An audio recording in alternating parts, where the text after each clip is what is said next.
Kita ke informasi lainnya, pemirsa Jemaat Immanuel Karatung jadi lokasi pemanggilan pengurus PLK tingkat Sinode periode 2022-2027.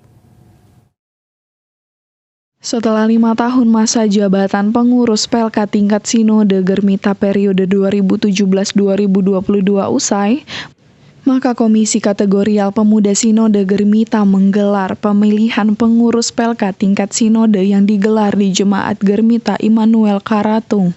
Ketua PLK Pemuda periode 2017-2022, Alten Debanera berharap proses pemilihan kali ini akan melahirkan pemimpin-pemimpin yang bertanggung jawab dan berintegritas pada arah sinode dan jemaat.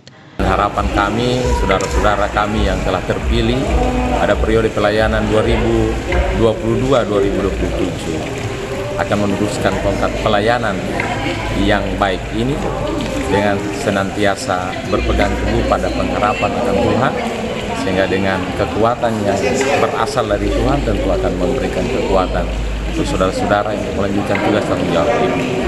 Sementara itu, Ketua Pemuda terpilih periode 2022-2027 Ferdi Essing mengatakan akan berkomitmen akan melanjutkan tugas dan tanggung jawab yang tak terlaksana pada periode sebelumnya, serta terus melakukan koordinasi dengan Badan Pelaksana Harian Sinode dan pemerintah daerah. Juga berharap bahwa karena memang sesuai dengan rekomendasi ada hal-hal yang harus direkomendasikan, maka memang dalam waktu dekat ini juga kita akan melakukan komunikasi dengan pemerintah daerah berhubungan dengan rekomendasi.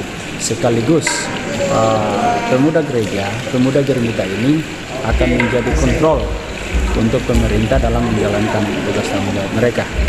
Menurutnya peran pemuda Germita sangat penting sebagai kontrol dan tetap terus mendukung setiap program-program pemerintah daerah Kabupaten Talaut. Dari Talaut, Alfred Tamanu melaporkan untuk Kawanua TV.